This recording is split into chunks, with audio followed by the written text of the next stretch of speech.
I remember the exact way the river caught the light at 4:37 p.m. like it was turning its back on me, and I stood at the edge of the aisle counting empty seats as if I could make numbers into people.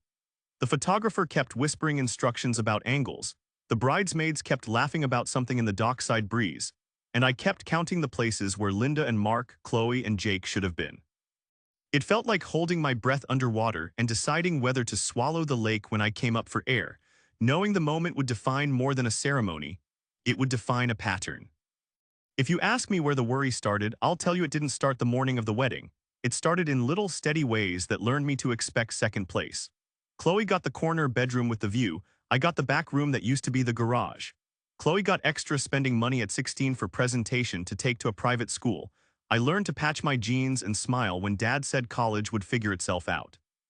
Chloe's birthday trips always included white-knuckle rides and carousel seats. My birthdays were less about spectacle and more about making sure Chloe's party was perfect. Those are the quiet things you only notice when you stand at the front of a room and look back at chairs with name cards on them. Months of planning made the day feel like mine by rights, which is why the absence felt like a theft. Maya and I sampled wedding cake in a sunlit bakery on a blustery February afternoon, crumbs of buttercream on our fingers like a tiny, private feast. She ordered the navy pocket square for me the night she proposed with the word Mary spelled out in fortune cookies at a late-night diner. The square is still folded in a drawer at home. We picked the riverside venue because we both love the way the Chicago skyline looks when the river swallows the sun, and I imagined vows carried off by that wind. I mapped every step in my head and on a spreadsheet, seating charts, toasts, timing between my father's nervous note and Maya's laugh, because planning is how I keep my world honest. That morning I dressed in the navy suit I'd bought 2 months before, the fabric still smelling faintly of the store, the pocket square folded exactly how Maya liked. I buttoned, rebuttoned, checked the cufflinks she'd found at a flea market in Lincoln Square and let her pin a boutonniere of white lilies to my lapel. The scent of those lilies kept drifting into my nostrils like some small promise, clean, sharp, impossible to stain. My hands shook when I adjusted my tie, and every time I glanced at the reserved sign on the first row of chairs, I felt that same small constriction around my ribs, the kind that shows itself as a rational thought like they'll be here. They're just late. The venue was everything we'd planned: string lights, a low hum of conversation, the river's constant, indifferent rush as a backdrop. Bridesmaids in pale blue laughed in the edges of my vision, their heels clicking like soft metronomes, while the best man smoothed his jacket and repeated a joke he had practiced for months just to make me breathe. The hollow sound of empty chairs is something I hadn't anticipated. You know how a full room hums like a living thing? An empty row is a knocked tooth in that smile. The reserved placards looked like lies. The names I wrote in careful calligraphy, Linda, Mark, Chloe, Jake, felt suddenly irrelevant and brittle. I forced a smile at least 10 different ways that morning. I smiled when the florist handed Maya her bouquet and her eyes found mine across a room full of people I loved in different ways. I smiled when my mother fussed with my cuff and told me, in that clipped voice she uses for big moments, that I looked like my grandfather who wore his tie too tight at funerals. Inside, the unease hung like a coat I couldn't take off. There was a small, learned resignation in me that had the taste of old coin, the currency of family expectations. And as the officiant stepped forward and the wind lifted the first page of the vows, I felt myself bracing for a particular kind of weight. Maya came down the aisle like someone stepping out of a photograph I had kept folded in my wallet for 3 years, soft light on her hair, the edge of her dress catching the river breeze so it looked like fabric and wind were conspiring to hold her up. The dress moved in slow, honest waves. She smiled in that way that crumples the corners of her eyes, and I felt time pinch thin and bright. The band in the corner tuned a quiet chord, a short, beautiful noise that set the whole room on a key. People clapped with that sweet, surprised kind of joy you only hear at weddings. My friends hugged me like anchors. Sam and Priya squeezed my shoulders as if to make sure I stayed upright. Coworkers I hadn't seen outside meetings brought hand-delivered congratulations, palms warm with sincerity. They gave me jokes, little rehearsed lines that made me laugh with my whole mouth the way my chest remembers. That warmth was a kind of light I hadn't realized I needed. They filled the room with company I could count on, and for a minute I let it balance the space where other people were supposed to be. The empty row looked absurd and obscene in the way only absence can, like someone had erased a face from a photograph and left the fingerprint. Linda and Mark's name cards lay flat and pale, Chloe's placeholder folded with a smudge at the corner as if someone had already left. Jake's reserved chair had a small coffee ring on the arm, proof that a body had been expected there and then gone. The hollow sound of an unoccupied space seemed to make the applause thinner, and I watched the officiant speak in his soft cadence, listening to words I wanted to be full of meaning while my eyes kept finding those empty seats. I tasted little humiliations like salt on my tongue, the kind that snap you back to the shape you grew into. I remembered Chloe at 16 coming home in a new car that smelled like leather and self-importance, the keys on a satin pillow like a trophy. I remembered our parents clapping as if they had bought a new version of themselves. I remembered holidays where the table bent toward her, extra candles, an aisle of gifts, toasts that seemed written for her first. I remembered Jake shooting me a message 2 months before the wedding. Dude, complicated stuff, can't be best man, family thing. Sorry, an awkward, short apology that read like an invitation to be less important. Those memories didn't break me in the moment, they sharpened something inside me. I measured my breaths like a man counting stitches, in for 4, hold for 4, out for 6. The lilies at my lapel kept giving off that clean, bright scent, and each inhale felt like staking a claim to calm. I let the band play beneath the officiant's words and kept steady, folding the ache into a quiet architecture of resolve. Maya's hand found mine as she reached the front, her fingers cool and fierce in a way that reminded me why I had spent months making spreadsheets and lists and rehearsals. Because this was ours, no matter the empty chairs. When the vows started, I spoke like a man reading from the map he had drawn of the life he wanted. Precise, deliberate, full of the small promises that are harder to keep than grand ones. I promised to be honest, to make space, to watch the corners where resentment grows and pull it out like weeds. I didn't promise my family would change because I had stopped believing in sudden miracles.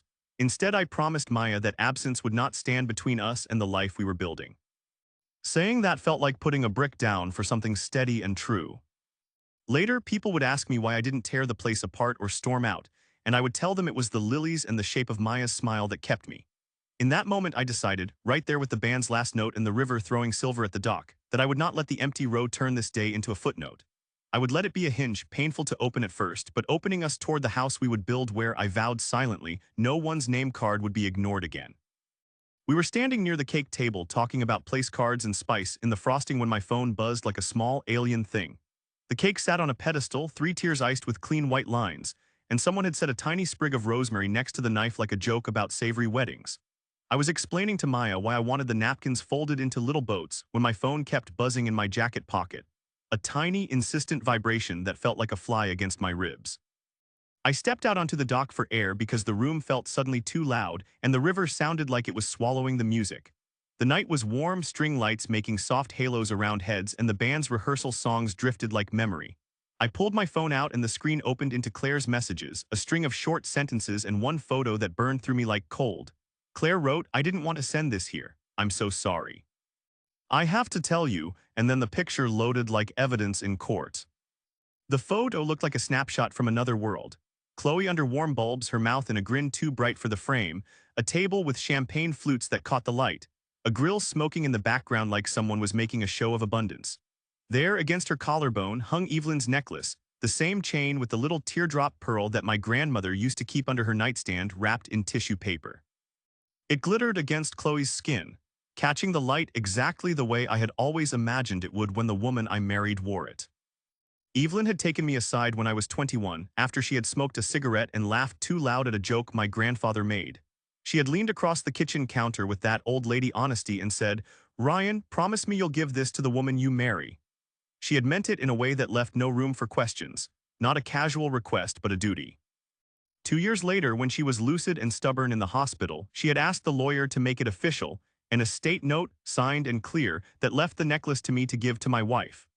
I still have the paper somewhere in a box with funeral receipts and condolence cards, a small, clear anchor in a sea of messy family things. When I saw the photo, my fingers went numb the way they do when cold hits skin.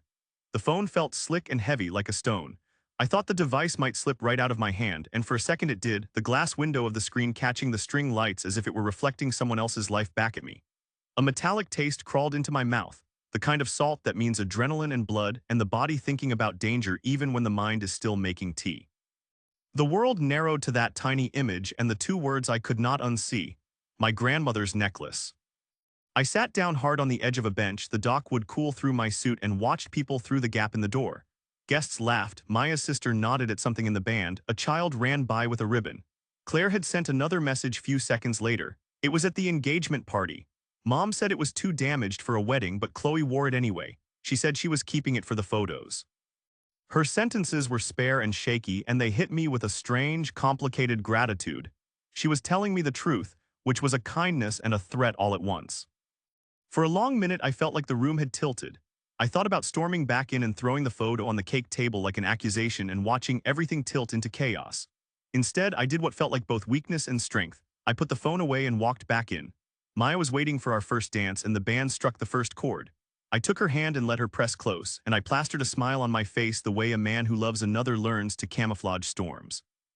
During the slow song, I held her and remembered Evelyn's voice telling me to give the necklace to the woman I married, and I let that memory become something I protected in that moment.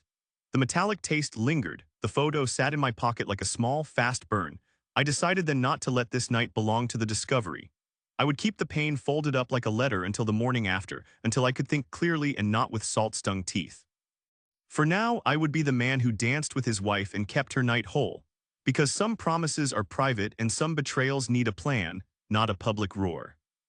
I walked back into the hum of the reception like a man who had put his coat over a bruise and hoped it wouldn't show, but my phone kept nudging me out of the room like a small, insistent animal. It started as a buzz in my jacket and became a storm. One call, then another, then a frantic ring that I let go to voicemail because I wanted to breathe with Maya and not with a screen. For an hour, the phone was a metronome of panic. By the time I looked down at the lock screen, it read 68 missed calls, the number glowing like an accusation and sounding like a crowd. I counted them like a man counts knocks on a door he fears opening. The voicemails were a small theater of excuses and half-answers, each one a different light on the same shape. Linda's voice came through first, tentative and thin, as if she was feeling the edges of her words before she let them fall. "Ryan, honey, we're so sorry there was this. Well, something came up and we didn't want to ruin your night. Call me when you can." Her sentences folded in on themselves like paper. Mark's message was clipped and practical, the tone of a man who's scheduling over the hurt. "Traffic, emergency, sorry man, we tried." Jake S. was the worst in the way of close friends who let you down. He stuttered around an apology and landed on family thing like a phrase that killed whatever truth might have been hiding underneath.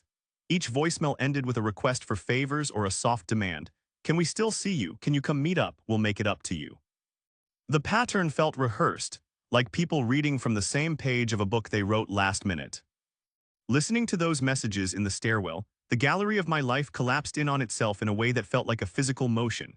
Pictures I had kept for years, Chloe on a satin pillow with car keys, Mom crying at a toast that always praised Chloe's charm, Dad promising things he never bought me folded up like chairs in a ballroom. Each memory was a frame on a wall that suddenly blinked out. I felt small and ridiculous and angry all at once, like the effect of stepping from full sunlight into a dark room. That dark room made facts look sharper, and for the first time the sting started to shape into something like a plan. Later, exhausted and careful not to let wine or emotions spill into decisions, Maya and I retreated to the hotel suite that had soft curtains and a view of the river like a quiet, watching thing. I sat on the edge of the bed under a lamp that gave everything an honest shade. My fingers moved on the phone and Claire's name flashed. She sent a single, high-res photo and a short, trembling message that read like a whisper. The image was worse in detail than the one at the reception. You could see the necklace chain against Chloe's collarbone and the filigree catch the light. Claire's text said, "Mom told everyone it was too frail. She said Chloe needed something meaningful tonight." The phrasing was small and deliberate, like a hand pushing a truth across a table so I could pick it up. When she wrote that, the last of my short patience ran dry and then turned cold. I reached into the suitcase at my feet for the plain legal-size envelope I had packed with nervy, methodical care, copies of the will, the estate document where Evelyn's wish had been written in a lawyer's careful hand, and a photocopy of the original signature that read, "I bequeath my wedding necklace to my grandson, Ryan Bennett, to give to the woman he marries." The paper was thin but stubborn. There were receipts and a photograph inside that made the case feel less like rage and more like evidence. I spread the documents on the hotel desk and watched the light pick out the lawyer's stamp like a judge's gavel. The shock that had been hot and stinging became something else, a clear, cold math. My hands stopped trembling in the way that means a brain has closed its fist around a strategy. Where there had been a raw ache, now there was a list of things to do, a timeline forming in the small, hard places of my chest. I felt myself detach from the hurt and move into the work of fixing it. It wasn't revenge, it was ownership of a necklace, of a story, of the truth, and that ownership steadied me in a way the 100 messages and missed calls could not. After the aftermath, I did one thing all morning and into the afternoon. I turned my hurt into a habit. I sat at my kitchen table with a mug that still had cake crumbs in it and started saving everything slowly and deliberately, like stacking plates so they wouldn't clatter. I took screenshots of Chloe's pictures, full resolution, not the compressed ones from Instagram, and renamed the files with the date and time the photo was posted. Things like IMG 20,240,612 1953 necklace. JPG so the names read like a timeline. I backed up the voicemails into audio files and labeled them the same way. Voicemail Linda 20,240,612 2004. MP3, voicemail Mark 20,240,612 2009. MP3, and voicemail Jake 20,240,612 2012. MP3, the timestamps matching when my phone had recorded them. I saved Claire's texts as PDFs with the thread exported, so the metadata would show when she sent the messages and the photos. I printed bank receipts and any proofs of purchase that could show Chloe was at that engagement party with an outfit and photographers, and I scanned everything with the small office scanner we kept for warranties and tax forms. I made a folder on my laptop and named it simply Evidence 2024, and then I copied it to an encrypted external hard drive and uploaded a second copy to a secure cloud that emailed me a timestamped log. I also sent a sealed copy to my own email, unread, as a third timestamped record, because lawyers like redundancy and grief makes you oddly careful about paper trails. The will, the small, thin one where Evelyn's lawyer wrote, "I bequeath my wedding necklace to my grandson, Ryan Bennett, to give to the woman he marries." I scanned with the highest resolution and saved as evidence Evelyn will 2008 signed. PDF, the notary stamp clear and black on the page like a promise. I wrote everything down the way an investigator would. Dates, times, who said what, where the photo had been taken, who was in it. I kept a paper notebook beside the laptop and titled the first page CHLOE necklace timeline, and then I dated each line small neat entries that made the past legible. I backed up voice messages to 2 different places.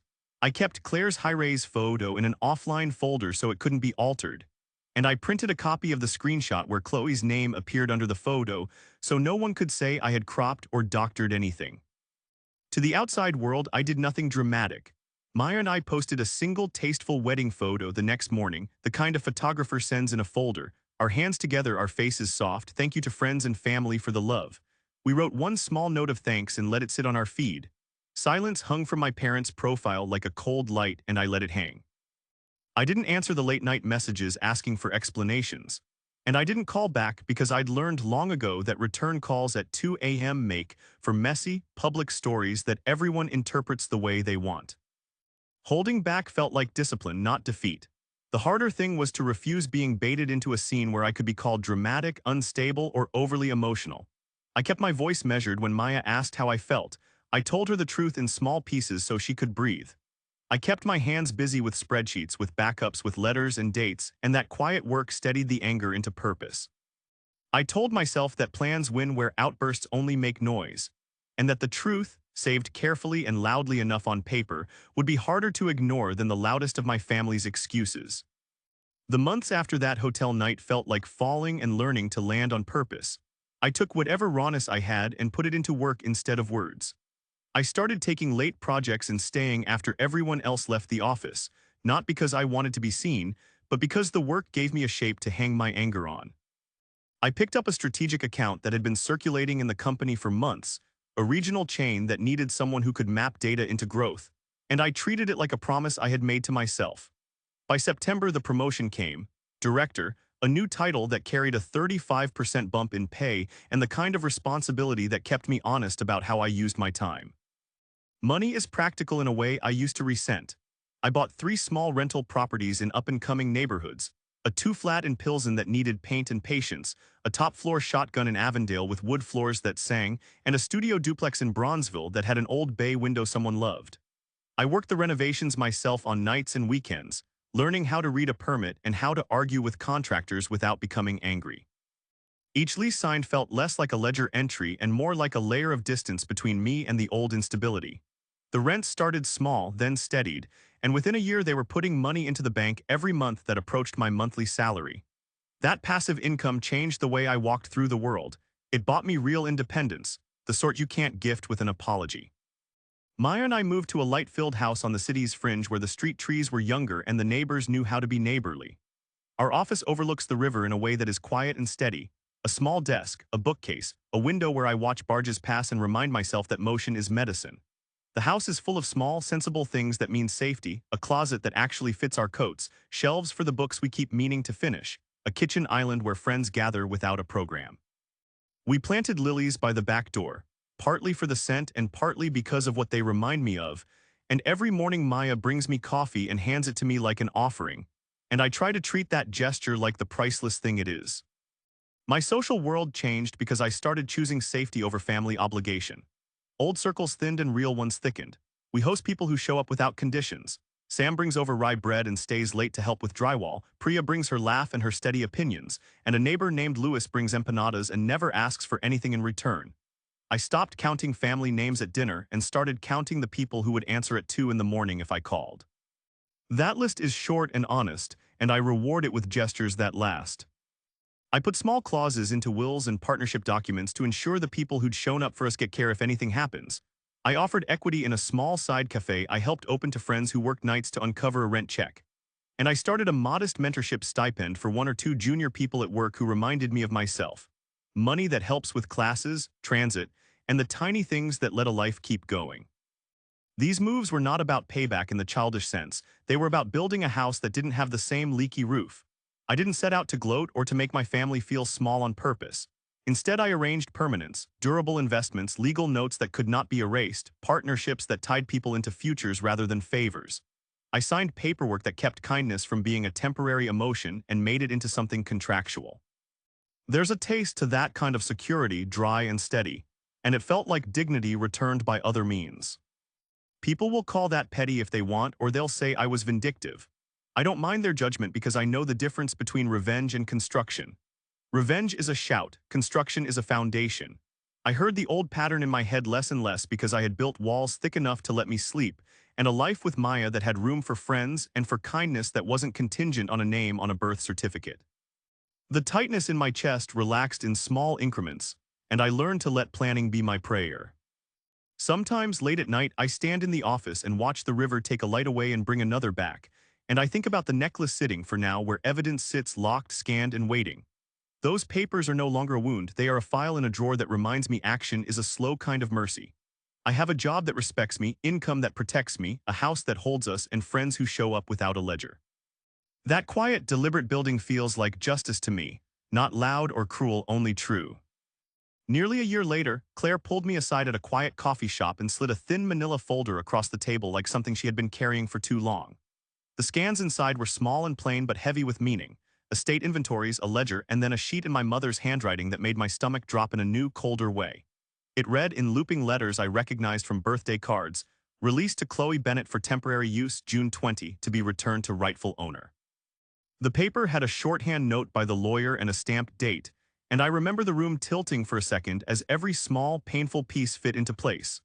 Claire didn't stay long. She left before I finished the last page, her mouth tight, eyes like she had finally done what she had needed to do. That signed temporary release combined with my grandmother's will was a clear legal map, not something to yell about at a dinner table. I printed everything again that night, labeled it, and made 2 more copies. Then I called Daniel Price, an attorney I had met once through a work contact and whose reputation was the opposite of loud, calm, surgical, and annoyingly precise. Daniel listened without surprise when I told the story, asking for dates, scanned files, and names. He asked me to sit with the facts and to keep them clean. He said what I needed to hear, that the documents gave us a route to demand return, that timing would matter, and that public exposure should be a calculated consequence, not a chaotic roar. We mapped a plan with the quiet of a surgeon drawing lines. Daniel proposed a formal demand letter, crisp and legal, with a clear deadline and a statement of the law attached. He advised delivery at a moment when Chloe would be publicly wearing the necklace, not to humiliate, but to make the correction a public record that would protect the estate and the venue from any later claim. The timing he suggested matched their wedding date, an exclusive estate venue booked months out, photos being taken, society lists printed, and a room that would amplify whatever happened there. Daniel said we would inform the venue ahead of time, not to force a spectacle, but to protect the house from being unknowingly involved in a legal dispute. I did 2 practical, careful things in the weeks before the planned demand. First, I quietly befriended Samantha Cole, the wedding planner engaged by Chloe's circle, and we spoke like adults with obligations. Samantha understood the value of facts and of avoiding a scene that could ruin people beyond their choices. I gave her the documents in a private meeting, and she listened with the professional detachment of someone who knows how quickly public narratives bend. Second, I reached out to a lifestyle journalist I'd met through work, someone who writes about society pages with clear eyes and no taste for gossip. I did not ask them to run a smear. I gave them the will, the release, and the scanned timeline, and I asked them to record the facts exactly as they stood if the demand had to be delivered. My goal was surgical. Reclaim the necklace through legal demand, inform the venue to protect them from complicity, and let a clear public record correct the story. I wanted the truth set straight in the light, not a screaming fight in the shadows. The morning of Chloe's wedding felt strangely like the calm before thunder, except the thunder had a plan. I woke early and refused the urge to watch social feeds. Instead, I sat with a coffee and the documents Daniel had asked me to carry in my head like instructions. Daniel called to say he was on his way to the estate and that everything would be handled professionally, quietly, and by the book. I thought of Claire's thin envelope and my grandmother's neat signature and felt the odd steadiness of knowing you are finally acting on truth, not emotion. At the estate, the photographers were already staging jewelry shots on a small velvet cushion in a sunlit parlor when Daniel arrived with a process server and a crisp demand letter in hand. I had asked Samantha Cole, the planner, to meet him for a private exchange. She took the papers with a face that did not surprise me, trained composure in the middle of potential chaos. The photographer paused, hand frozen over Chloe's necklace, and for a moment the world was only the click of a distant camera and the soft rustle of silk. Then people realized the air had changed, and the polite hum of a wedding morning turned electric. Chloe went pale the way someone does when they've been surprised by a truth they preferred to ignore. Linda's hands trembled as she muttered something about damage and sentiment, and Mark moved quickly from apology to explanation like a man trying to build a bridge with his words. Staff gathered like a wall between the couple and the document, and someone from the venue called for legal to be told this was happening to protect the house. Daniel read the facts quietly. The will, the signed temporary release in my mother's handwriting, the demand for the return of the necklace to its rightful owner. He offered the venue the copies they needed so they would be insulated from later disputes. There was no shouting from me because I had decided earlier that morning how I wanted truth to enter the room cleanly, not as a spectacle. I watched Chloe hand the necklace to a staff member after the planner, with visible reluctance, confirmed what the papers said. The bracelet slid against a velvet box and the light caught the pearl like a single, small thing settling into place. No one in that room needed to be humiliated. The document did the correcting. The staff were relieved to have clear instruction. The planner was glad the venue had notice. And Daniel stayed for a minute to ensure the chain was logged and transported with appropriate custody. The next day, the lifestyle journalist I had trusted published a factual piece with scans. The will, the temporary release, the demand letter, and a clear statement that the necklace belonged to me and had been returned. The article did not gloat, it simply laid out the documents and the timeline so anyone reading could see what the facts were. After that, the social fallout was quiet but real: whispers at fundraisers, awkward silences at garden mornings, invitations that thinned without explanation. People rearranged alliances the way wind rearranges leaves. Some came closer in apology, some moved away with their own reasons. I did not celebrate those shifts. I had wanted the truth, not a coronation.